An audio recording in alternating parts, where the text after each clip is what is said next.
All right. Well, welcome everyone for this iteration of Transparent Conversations. We have Tim Tate once again. As many of you know, last time our conversation was slightly interrupted, but we're happy to have Tim back as part of Transparent Conversation, as part of our show Transparency, which is down in the galleries right now, which is on view. It originally started out in 2017 at the National Liberty Museum, curated by Megan Call. It was a show exclusively about LGBTQ community in glass. And so that actually kind of leads me to the first question that I want to give to you, Tim. Sure. How you doing, everybody? Hey.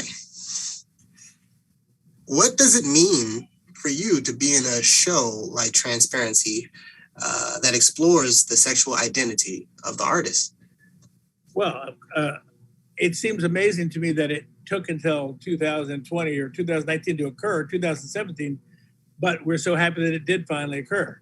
And hopefully, as these things and people are given voices and people see themselves in the art, you'll see more and more because people will come and say, that is art about me for a change. And frequently, queer people do not see art that is about them, certainly not in glass. That is a great answer to that. I think representation is just important. And if you don't have representation, then how are young people? Isolation. That's the opposite, right? Young people have to know that there's an opportunity for them just to spread their particular unique voice. And that's what this exhibition is about. And so I know you have a whole presentation that you want to give. There we go. All right. As I told Jabbar, I've been waiting to give this presentation for 30 years. So excuse me for anything I'm rambling on about, but I'll go ahead and share my screen if that's okay, Jabbar. If you have any questions before I share my screen? No, I figure as we go along, I'll just kind of come in and ask you a few questions. Sounds wonderful. Okay, let's just share this real quick. Okay, so it's called Queer Glass. And let me just define queer glass for all those who are watching. Queer glass to me means that it is not just glass made by queer people. It is that the work is intentionally narrative about the queer community. There's a lot of people that are queer artists who make work that has nothing to do with the queer community, but every June they come around and say, oh no, this piece I've been making for 14 years is really about queer community. I'm really focusing for the purposes of this talk on work intentionally queer, made by queer people and shown and with a queer content. Because again, I think that's so rare that it occurs. I was at the Whitney Museum, and at the Whitney,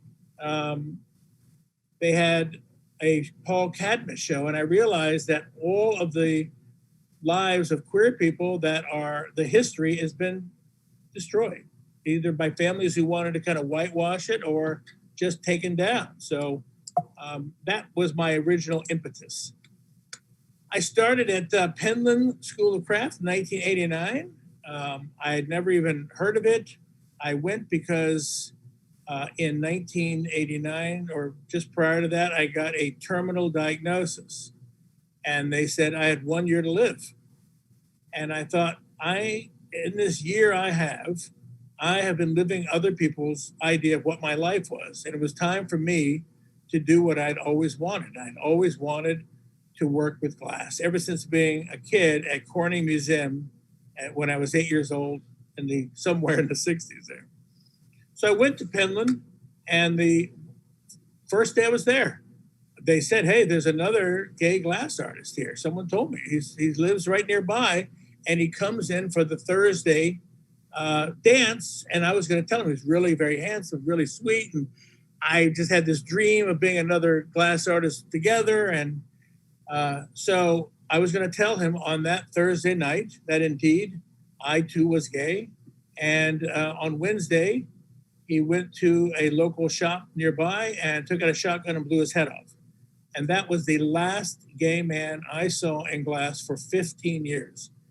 And that was the universe telling me that this was going to be a little tougher and a little more isolated than I had even imagined. And so we move forward. I show you, this is one of my huge influences, Joseph Cornell. This isn't going to go on forever, trust me, where he did experimental films, and he also did these kind of dome pieces. Those were his early pieces. I say Joseph Cornell because at the Smithsonian, they call him the Great Queer, even though I cannot find anything anywhere that lists him as being gay. But then I thought about it and I said, it's an adult man who's fascinated by women stars of ballet and film. I thought, okay, and he lives with his mother on a cot till he's 60. Okay, he's gay. Anyway, in my mind, he was. So I felt like there was a connection I had with Joseph Cornell, whose work I loved, whose retrospective I'd seen in Life magazine when I was a little kid. This is my version of a Cornell piece with the video inside of the blinking eye on this particular one, just to give you an idea. Now we're going to move away from that, and let's just go into some regular queer work, all right? I decided that I would start being openly gay in the work I was doing because it was a healing process for me. At that point, if you recall, I had 1 year to live in my head.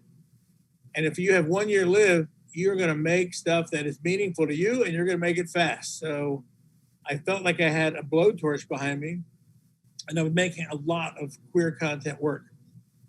This one is called Two Paths Taken.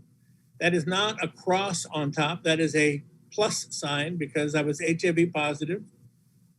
So anytime you see a cross in my work, it is a plus sign. It is not meant to be a religious symbol.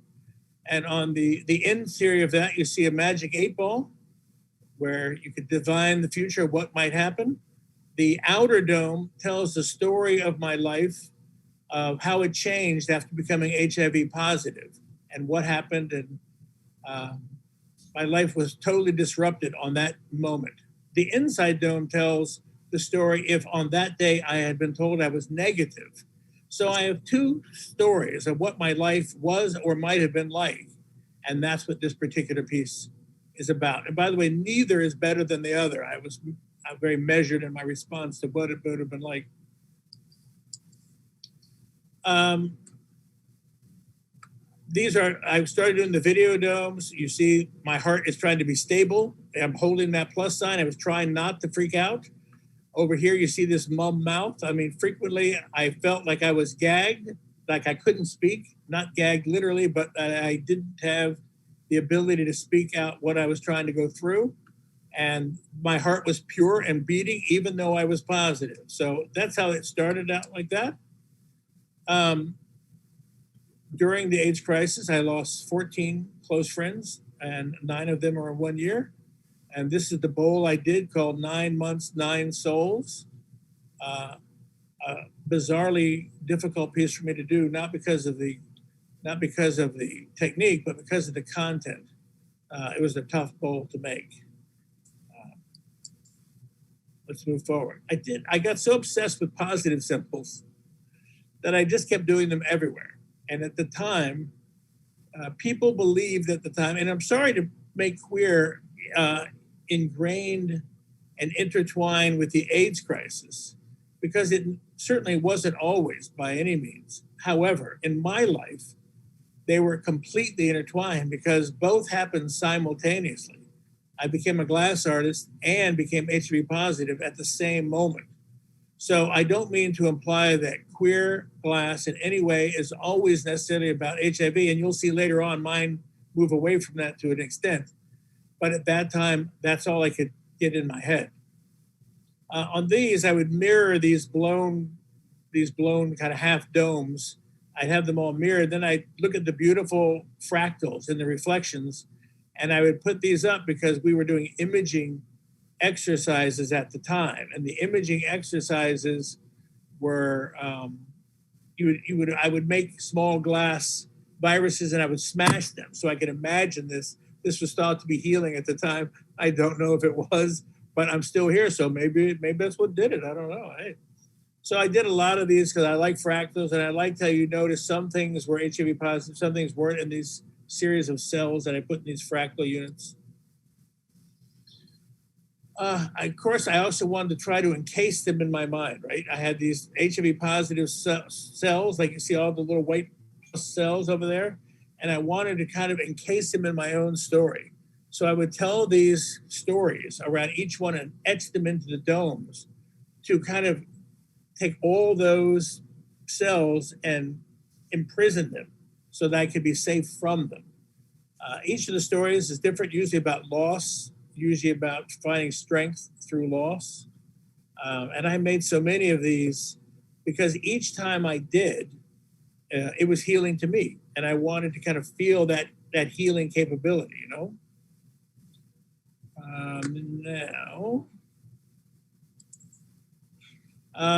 Also, here's, because I was HIV positive and gay, I was being told I was going to hell no matter what I did. So I did this piece over there because at that time people were dying, so right and left, and you know, funeral homes wouldn't pick up the bodies, and nurses wouldn't touch them, and it was a difficult time. So the one on the left is called "Sneaking into Heaven," because I figured that's the only way I was going to get in. So I was going to sneak into heaven, regardless if I fit the categories or not. The one on the right is we had a lot of AIDS hospices. And I do want to mention that someone sent me a note after seeing me post this talk, who lives in Tacoma and works at one of the big markets there. And he was a person who in New York City started some of the AIDS hospices there. And he was so moved that we were doing this talk. I hope he's listening today. But I did work with an AIDS hospice for a while. And one of the people there who passed away, he had no one. He said, if I could use his ashes for a piece, I did. He was a soldier. And I just thought it was a nice thing. I took some of his ashes and put it in this piece to kind of honor him, because people were not honoring people with AIDS, or gay people, much for that matter, at that time. But if you were gay and you had AIDS, no one was honoring you. You were being buried on Rikers Island or something. You were never around other people. So I just thought that he was a strong soldier who served in the military, and I wanted to honor him in the way that I could. And I told his story by etching it around that outside. Now, these are all, I did a ton of Sacred Hearts about healing. There you see the little biohazard symbol in the middle of the first one, the positive symbols. You know, a lot of these things are just, not everything an artist does has to have that political content. So these pieces have followed me, some with this amazing political content, and some with, you know, my kind of extreme Victorian techno fetishism, over the top, you know, aesthetic. It's because I love that as well. So all of these to me fit. This is back when I was blowing, but all of these in a way fit into that steampunk. They all belong on Captain Nemo's submarine kind of place. And I did love blowing for the short time, but I always had to have help in blowing these. And the last thing I wanted to do was to have to rely on people. Although I relied on people ever since then too. I just rely on those around me, and hopefully I give back to those people as well. Another one, every morning I woke up, the first thing that went through my head, I don't know if any of you have had any kind of terminal diagnosis, the first thing that happens when you wake up is you think, oh my God, was that a dream? And as it dawns on you, it's not a dream. Every day you wake up with a new story in a way, but you kind of re-strengthen yourself. So this is me every day waking up and then finding that strength again to battle it and to kind of watch. There's eggs in a nest, but you notice the eggs are covered with Kaposi sarcoma spots. And, you know, a lot of these were dark, but they were done beautifully. So even if they were dark, at least they were beautiful objects. This one's at the Mint Museum, I think. I think they got 3 of these. Part of that time was ACT UP, which was a group trying desperately to get HIV medications because no one was even mentioning that gay people were dying. We couldn't get the government to interact. All very challenging. So at that time, the police were so reviled by us, or so repelled by us, that they had to wear yellow plastic gloves when they were arresting us. We were that untouchable. that they couldn't even touch us. And it's hard to describe what that does to you inside, but to know that the society you love the most won't even touch you unless they have yellow gloves on. It does go to your core and make you realize that maybe this country is not for everybody, that it's for certain people, but you may or may not be one of those people. So at that point, I felt completely outside. This wasn't my country. This was a country that did not honor anything I was doing. Things change over the years. This one I love just because I found this amazing box of African porcupine quills. And I thought that is the perfect thing of the moment that a person finds out they're positive. Now that could be HIV positive, that could be COVID positive, but that moment shatters your head. You can't believe what's actually being said because it's so horrible that a bell just rings in your head for a very long time. Is this the piece where you started working with I guess these kind of boxes that have the mirrors that go on and on? This is one of the very first endless mirrors, exactly. Okay. It just seemed to be the kind of right format for this explosion. In retrospect, I left so little that you can see this an endless mirror. I didn't make that mistake again, but for this piece, I thought it was the perfect way of kind of showing this explosion that happens inside your head. And that's what this one is about.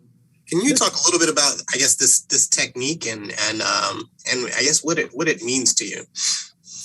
You know what? I got a piece coming up that I can talk about. Can I show you on that piece, and I'll remember your question? Sure. But it's coming up here, and I have a little video to show on that and what that all means. No problem at all. Here's another weird one. I mean, once you told people you were HIV positive, that's the only way they could see you. And that's what this means. Here I was inside, ostensibly covered in blood, and the only way people could see me was through this plus sign. They couldn't see me as anything but HIV positive. So any other nuance I had in my life, anything else that was about me, completely was thrust out at that time, and the nuances were lost. Now, I have to let everyone know, of course, things got much better over the years.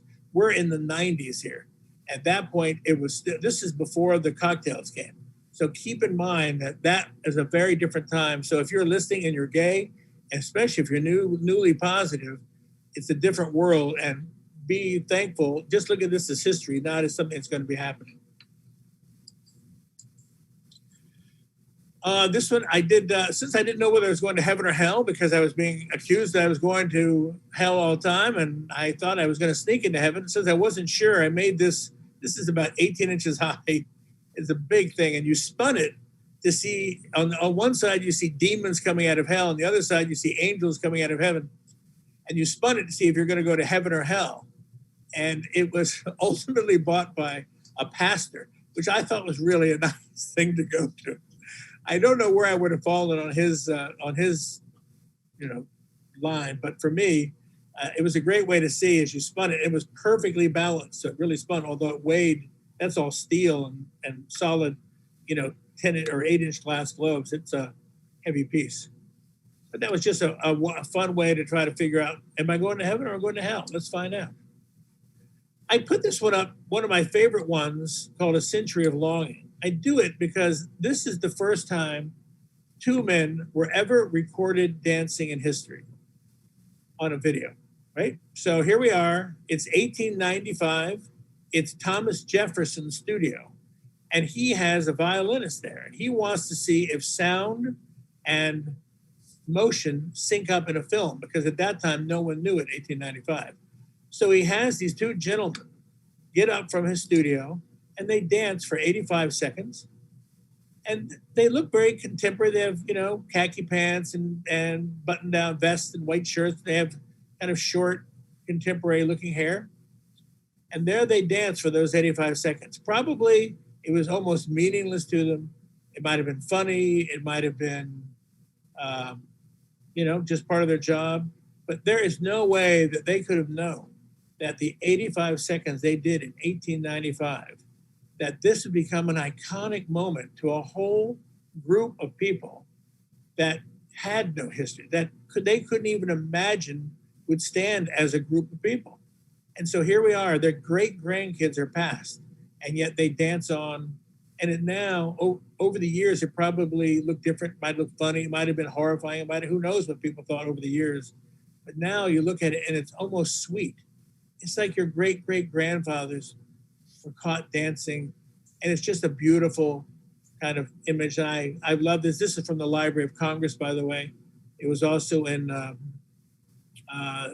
Queer Cinema movie. I can't remember the name of it, but it's used frequently. It's an iconic film for anyone who's queer just because it exists. In the same way that experimental film begins at that time with Edison as well. So we have experimental film, and we have those two men dancing and changing it over a century ago, and here they are together on this moment. So I love that piece very much.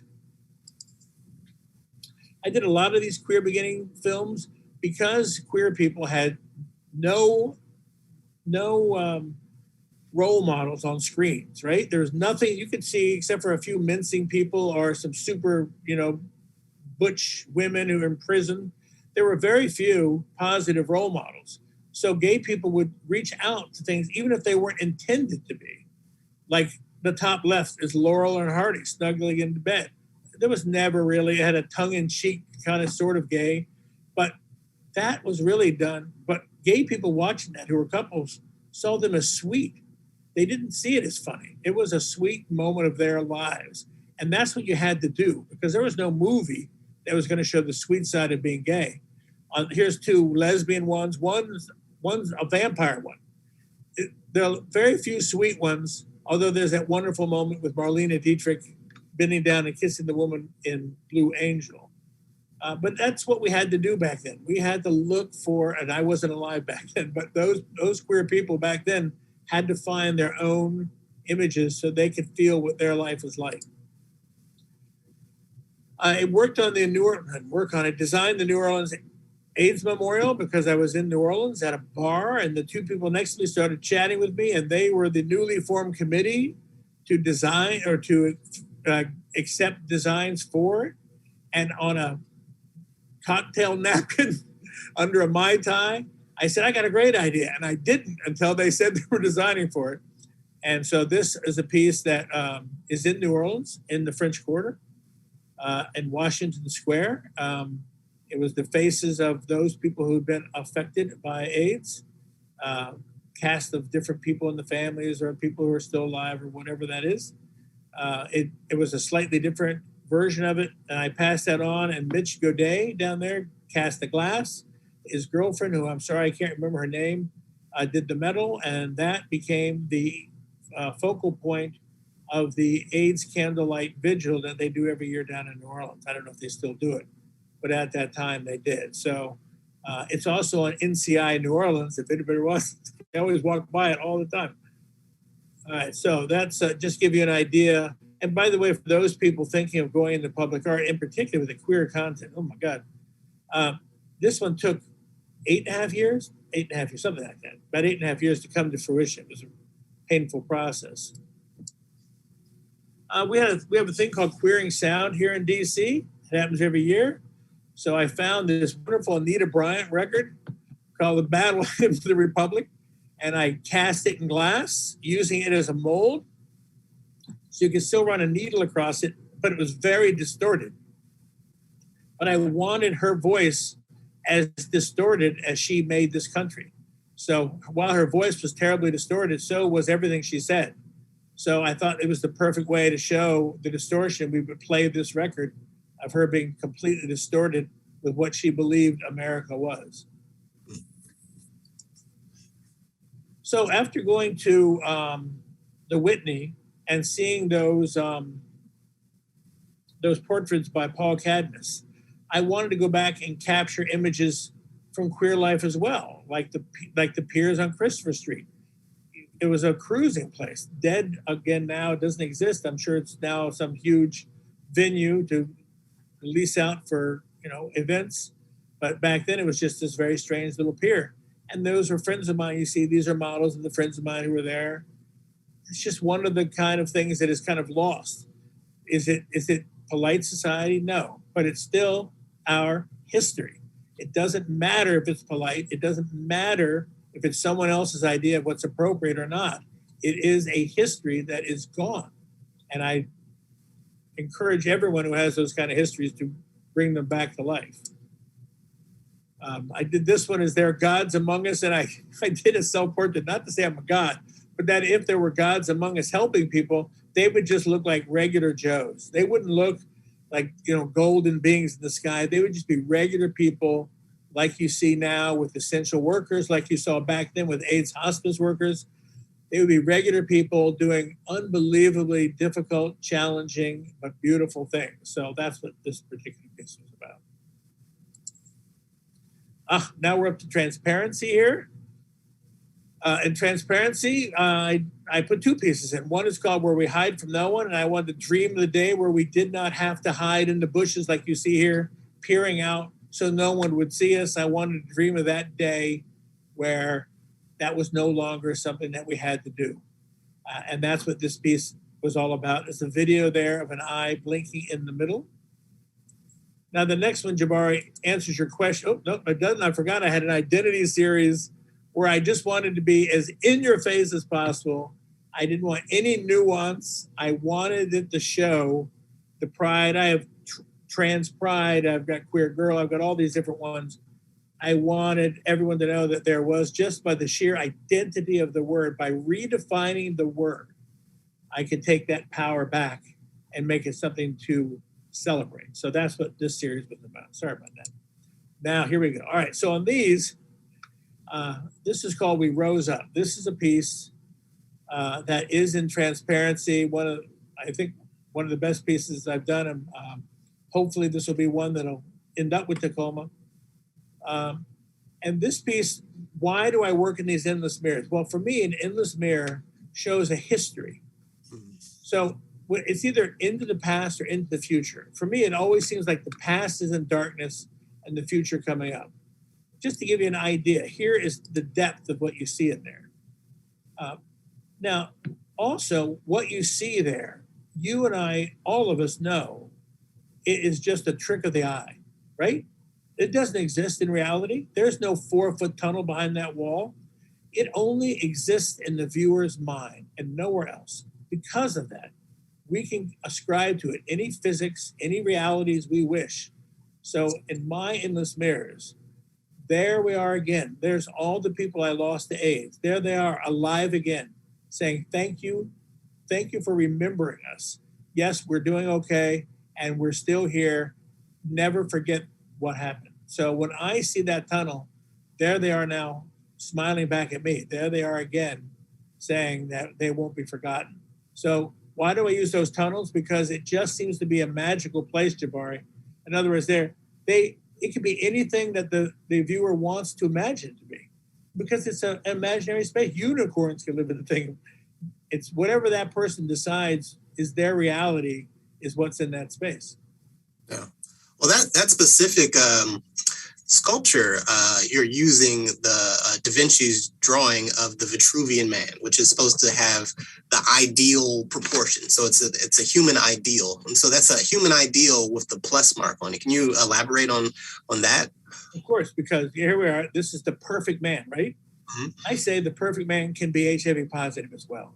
Okay. Those people were so vilified back then, but they didn't have to be. Just because they were HIV positive didn't mean they were not good people, that they were not attractive people, that they were not people that should go to heaven. All the things overlaid. As soon as you were HIV positive, you were thought of as dirty and contagious, and no one could come near you. I remember my own family following me around and wiping off things I touched. I mean, it was a very different time. Yeah. So there we are. And plus I thought, well, I was going to use my own body, but mine's so much better than this. I thought I would just use, his, because I didn't want to brag, I like Vitruvian Man. He's that everyman. He's not just the perfect dimensions, but he's become more than that over the years. He was certainly made as being the ideal dimensions of the human male. Right. But over the years, that's changed considerably, right? It's also the idealized man, the everyman. I mean, we've seen this drawing redone as a bear and as, all the different ways it's redone. So now I see it more as an everyman, in the sense that these HIV positive people, they were everyone. They were bakers, they were politicians, they were candlestick makers, they were all those. So it kind of, for me, gave a much larger meaning to this piece than just here's the Vitruvian man sitting in this mirror. So that's what that was. There's also something infinite about it, though. It could read as there is an infinite possibility of people still having this virus, you know? Well, let's take a look at today's virus. I mean, we still have an infinite possibilities of what can happen with today's. So right. All these viruses, anything with a positive, it could be positive for cancer. I mean, right. All these things separate you from everyone else. That label of being positive isn't right. The power of positive thinking. It's typically a medical device, and usually it's not good being positive. It's quite the opposite. So I go back to the things that I knew the most, and that's what those were, and that was being HIV positive. You know, one thing I wanted to ask you about the piece that you had shown previously, where we hide from no one. When you talk about it, you talk about the person who's pretty much in the video hiding behind all of the beautifully rendered flowers and bushes. But they're just simply like a video of an eye, but what's in front of them is so beautifully rendered. So what do you think about that in terms of like having the artifice or the thing in front just so beautifully kind of like made? Well, if you notice, what's one of the common things on most of the pieces I did about this queer experience, most of the objects themselves are very beautiful, right. Because I figured I would own them for eternity. If they were beautiful, if I made it as like the one that says queer, I'll probably own that forever. You have to make them as beautiful as is humanly possible. For instance, this has a dual meaning, and I'll tell you the secondary meaning. I don't think I told the museum. So there you are standing. You've lost fringe. You're at the transparency show. You're feeling that loss. You're feeling these people here. I want this to be a protective eye. In other words, if you're standing in front of it, and you have issues, and you are worried about something, or you have a medical problem, that eye is there to protect you. In the sense that when I found out I was HIV positive, the only thing that made me feel any better was I had an aunt who passed away. And that aunt, I imagined her looking over me and keeping me safe. And anyone who looks at that eye, I hope they see someone they loved very much who's passed, but keeping them safe and showing they still love them, they see them, and they're keeping you on this side. That's what I hope they see in this when they go past. So it's got kind of a multi-purpose, but then, you know, most things on Earth do. But I love wrapping it in this kind of cameo. This thing's 42 inches round, so it's very large. And I love, it took 5 weeks to make that mold. But it was so beautiful. I couldn't help but make this beautiful cameo mold. It's just so beautiful. I don't mind wrapping them in intense beauty. I think that, you know, I learned this from, there was that TV show, Michael David. Oh, anyway, I learned a long time ago that if you put something absolutely horrible next to something absolutely beautiful, that the beauty is accentuated, as is the horrible part. If you put them next, it accentuates both. So to have this wrapped in beauty, but have this hidden meaning behind it, makes both seem one more beautiful and also makes the other seem more horrible. So I like that confluence of good and evil, or, you know, beauty. I put a lot of beauty, but inside the content is a little more challenging. Let's see, this next one. Okay, Justinian's Oculus. Okay, so this piece here was shown for a show called Glass Stress. Many of your viewers know Glass Stress. It is a show that is part of the Venice Biennale and also shows in other places around the world. And this is called Justinian's Oculus. This was cast in Murano at Barengo Studios, and then sent from there to the Boca Raton Museum, where it is at this moment, for the moment. And the reason it's called Justinian's Oculus, that's all cast lead crystal. It's 33 inches around. It's quite large, and all lead crystal. Is in 540 AD, the Emperor Justinian, who lived in Constantinople, caught the first Black Plague that there was. And at that time, he recovered, but 1/5 of Constantinople did not. Now, that went forward many years, 800 years, until there they were with the real huge Black Plague that covered Europe. But the very beginnings of that virus, of that pandemic, started in 540. So one of the things that Emperor Justinian said is whenever he saw a reflection, he always imagined those people who passed looking back at him. So on this piece, I'm trying to draw an analogy between the AIDS pandemic and the COVID pandemic. Here we are, all these faces, they're being lost every day. And there they are saying, please remember us and please fight for us. And so no matter what, we can't escape seeing those faces.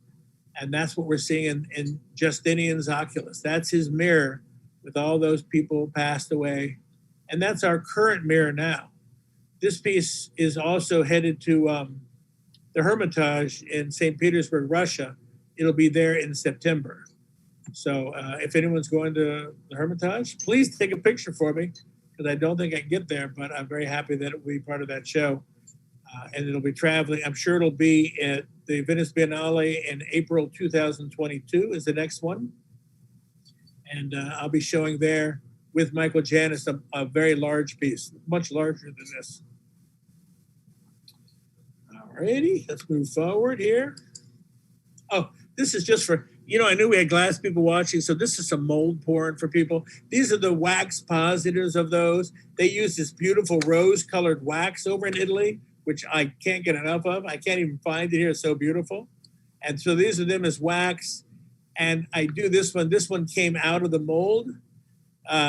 As you can see, the reason I like this picture so much, this is in Murano, because number one, first there's no photographs, which I love that there's a photograph in front of the no photograph sign, but also that thing that looks like a dinosaur behind it is Ai Weiwei's chandelier, because he works at the same shop and is in the same show. So it was just a nice moment to have this, kind of rebellious, don't photograph and Ai Weiwei's piece behind this thing coming out of the mold. But I digress. Let me go back to queer content, sorry. Okay, so now those are some of the ones I'm doing.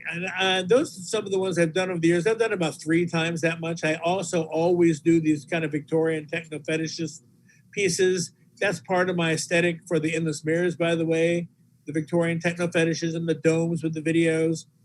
I think my idea of art began with Jules Verne and Captain Nemo and his submarine. So I always, in my mind, think, would that look good on the Nautilus? That's what I always keep thinking. That's the sub. So there's a little bit of that on that. So sorry about that overlay. But so as I'm talking, those are some of the ones I've done. As I'm talking, now there are other artists who are queer, but also create queer content. And I think that's an important step. It's not just being queer and making something. It is being queer and making something that is important to your community, your queer community. And because otherwise you're invisible, you'll stay invisible. All of this will stay invisible. As it is, no one's even heard of Queer Glass. As it is, I had to, practically beat the bushes to get enough names to share on this. Plus, it wasn't easy to put transparency together. I'm hoping that changes soon, but we'll see, So let's go on. I'll just show you a few of them. Some of these are in transparency, some are not. Okay. Prior to this conversation, when we were talking offline, you said that you would try to get a Wikipedia page with the term, and that you weren't able to do that. Well, fortunately, I wasn't trying. Friends of mine were trying to do it. My old gallery director tried to put it in there, and they would not accept it because it's not an established name. It has to go through an academic review. By the way, anyone who is a full-time studio artist and did not come from academia, remember, your voice is equally important. And there's much work being done in both these. And whether you're an MFA or you're working with an MFA program or you have your own studio, both those voices are important. So not coming from academia gives you the difficulty of if you've been saying queer glass since 1993 and no one's been listening, you can't get Wikipedia to do it. But eventually, one day it will. Now I can go back and say, oh, well, I spoke about this at the Tacoma Glass Museum. So got to put it in. We'll see what happens with it. This is what queer glass means, folks, and I'm going to show you what other people are doing in the queer glass arena. And I thank God for these other people, because that visibility always means something to me all the time. You get tired of isolation, trust me. Jeff Zimmer, who started with me here in Washington, D.C., Jabari. Jabari is also a Washington, D.C. native, which I want him to come back. We'll see. Jeff Zimmer started with me here in the 90s, and there's some of his early stained glass work, and there's one of his later cast queer glass bricks that he uses. And I'm ever grateful to Jeff, and he has much queer content work, and it is spectacular work. So if you get a chance, he is in Scotland now. He's married in Scotland, and he's very big with Bullseye and the Northland Glass Center. Sarah Gilbert, who I never met but love her work so much. She is in transparency, of course, and these beautiful edged hands.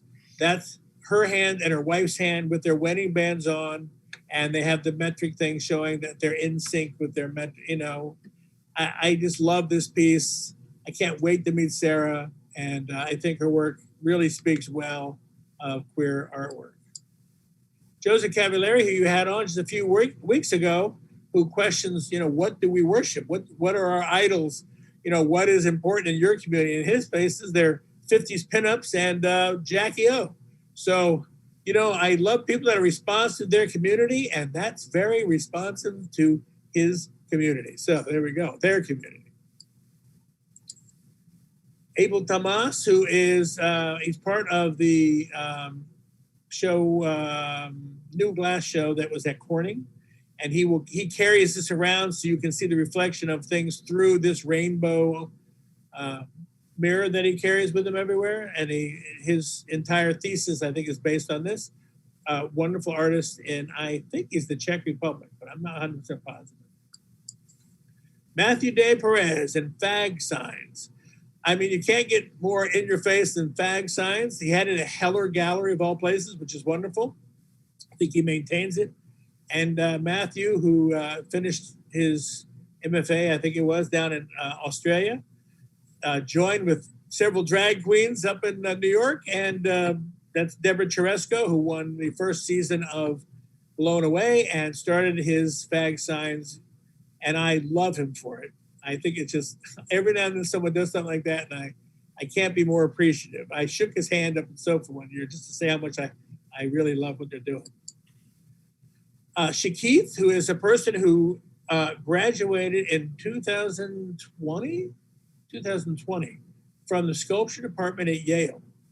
And he is doing queer Black identity pieces, which he's so new and he's so young. He's going to be so important as this world goes forward. His work is so talented. Watch out for Shakith. Not watch out, but keep an eye open for, don't watch out for, keep an eye open for his work and his shows. He immediately jumped right into a major gallery in New York. He's got all the credentials, and so much of that happens in glass these days does not necessarily come through studio glass. So you have to really kind of keep your eyes peeled quite a bit. In fact, most of it doesn't come through studio glass anymore. Pearl Dick, who's on next week, I think. We love her just for her rainbow heads. So I'm going to shout out a little bit of love for Pearl Dick. Debra Charesco, who we just saw. I worship Debra Charesco, and my old studio coordinator was in love with her, and Debra was in love back. So just through chatting, nothing else. But I love her questioning gender roles, and she always does in her work. I saw her with a glass muffler the other day. I thought it was hilarious. I will always love Debra Charesco and her work, and I can't wait to see her again in person and just sit down and have a cocktail with her. But I'm sure most of your viewers know who she is. And if you don't, she won the first year of Blown Away. Okay, that is I'm going to stop sharing, go back to you, Jabari. That is the end of my presentation here, although Oh, there's what one of those looks like when you see it up on the wall. Just, I thought I'd share that little weird point. I do a lot of these blinking eyeballs and love making them. Okay. That's great. So I think we want to open things up to any of our viewers. If they want to ask any questions, please feel free to do that. Also, but prior to us actually officially being live, we talked very briefly about what was behind you in your studio right now. So if you want to talk a little bit about what you're working on, that would be great.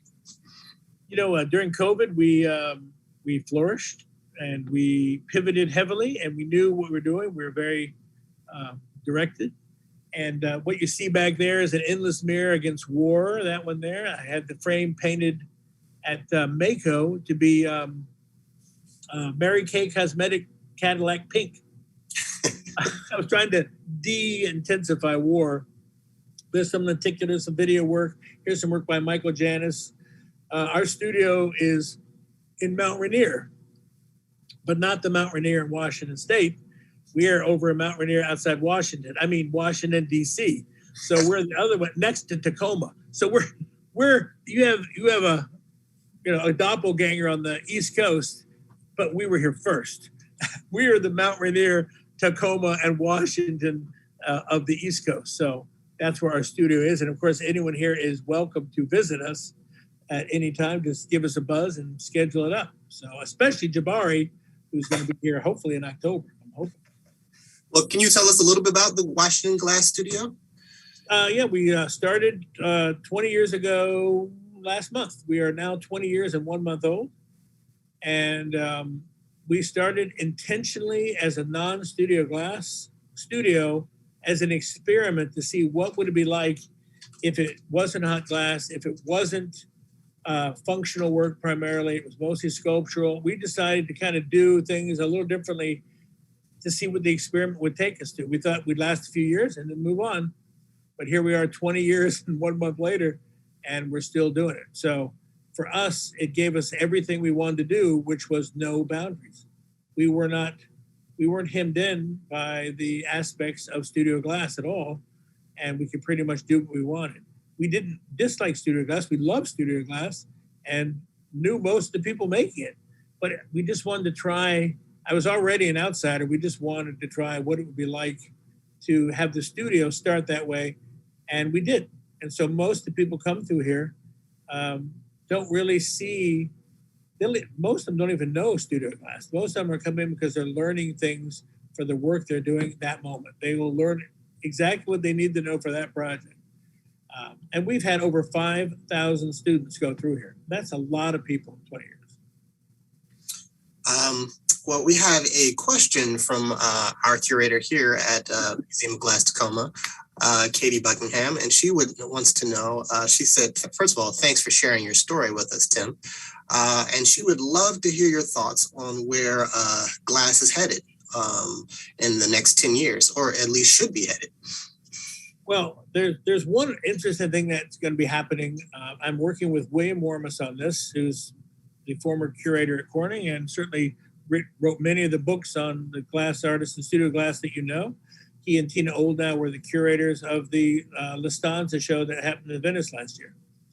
And what we're going to be doing, and this is with the Art Alliance for Contemporary Glass members' blessings, we're going to approach many museums in the year 2025, and we're going to say, this is the perfect time for a show. Number one, in 1925, there was the huge Paris exhibition, from which the definition of Art Deco came out of.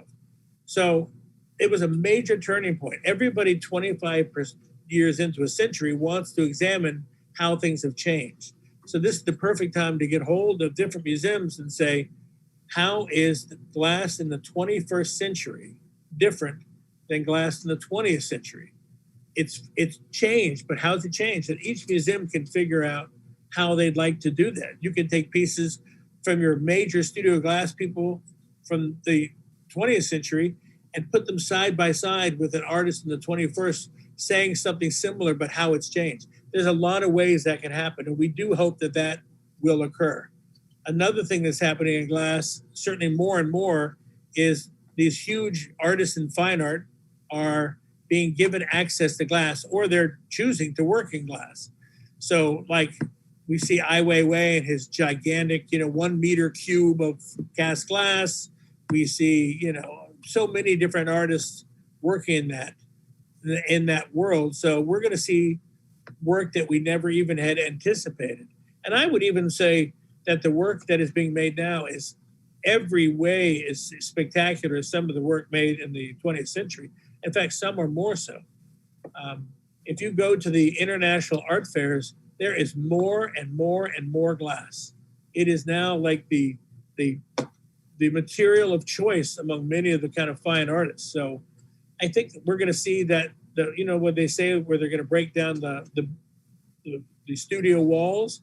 I think we're not going to have to see this so much where it has to be always encapsulated in a glass environment. No offense to the Tacoma Glass Museum. There'll always be a need for that kind of thing, but it's also that we'll be able to show glass outside of that venue as well. And that's happening more and more and more and more. I can hear people groaning behind you already saying, but I saw that in 1990. Yes, but it's going to be more and more and more now. Instead of a rarity, now it'll be a lot easier to show. And I think it's going to just become more of an accepted medium as time goes on. Not that it isn't it's unaccepted now, but even in the fine art world, it's rarer than other materials. Okay. We have a comment from Jacqueline, Eddie's daughter. She says, thanks for sharing this talk. And thank you, Tim. Your work is beautiful and dignified and made even more so with your inspirations and thoughts. All the best. Oh my God, that is such a nice thing to say. I can't remember the last time I've been called dignified. Things have changed. So it's nice to hear. I just hope the work connects with people. These are very personal works to me, but they were also personal works to many queer artists at the time who were going through similar situations. So the entire purpose for doing those pieces was to bring awareness of what was happening. We wanted to be in your face. We wanted to kind of be the people that were standing there saying, well, wait a minute, we're being subjugated here. We wanted to make sure that was there. I wanted Kaposi sarcoma on that Jesus sculpture. I wanted it right in your face. And the same way that every kind of minority that's ever lived have gone through this period where we say, enough. It's time to be seen, and we're going to be seen for who we are, and we're going to be respected because we should be. And so I think that's where we were at that place. It's happened in every other minority that's taken their own power back. And it's a beautiful thing to see in the 21st century. I can't imagine it any other way. I think that's a wonderful place for us to close. Okay. I just have one thing to ask you, just because we're both from the same city. Sure.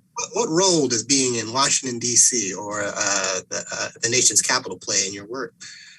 Interesting. It does. I keep saying it doesn't, but it has to, only because every other week, as you know, growing up here, there's a new march, a new cause, a new 100,000 people on the mall. So you're always kind of aware politically, always to an extent aware politically. There's always somebody on the Supreme Court marching or picketing. There's always some gigantic thing. So it kind of keeps you a little bit, at least it's hard to descend into Victorian formality, with my work. I have to, at some point, always kind of keep it just a little bit edgy because of where I live. Although I try not to let it seep in too much. Sometimes I just like to make work that is painfully beautiful, just for the fun of it. I do that too. All right. Well, thank you so much, Tim. I personally think your work is painfully beautiful, and I'm really glad that we were able to come together today, despite what happened last time. Oh, I almost forgot to ask you to, I guess, briefly talk about your feelings on the attack that happened last time when we tried to do this very same talk. For those of you who were not here last time, we did it by Zoom, and we were almost immediately, I think I had one sentence out of my head, we were taken over by Zoom bombing kids. And they shouted out lots of stuff, and they screamed and yelled, and for 15 minutes we tried to get order back, and it wasn't going to happen. We had to give up. Now, still to this day, I don't know if they came specifically because it was called queer glass, although I meant that to be provocative, just not that provocative. But I don't even know that they knew what they were Zoom bombing, to be honest. I mean, I think kids use those harsh words about gay people regularly. So I just think that we just happened to be the unlucky recipients because it was such an open format before. But it was jarring to hear. It reminded me of the old days of, picketing and marching with ACT UP and the hatred that was spewed towards us at that time. It did remind me of that. So it was a little shaking, but I'm going to go with, since I don't know, I'm going to go with that they were just dumb kids who wanted to Zoom bomb and they didn't even know what they're breaking into, because that just makes it a lot easier for me to get through that. Indeed. Well, I'm glad that we were not deterred and we had a wonderful discussion today. Thank you so much for sharing all of your work with us. And I look forward to seeing what you make in the future. My pleasure. And I can't wait to see Pearl Dick next week. Indeed. All right. Join us back here next Thursday for another transparent conversation. All the best, everyone. Bye.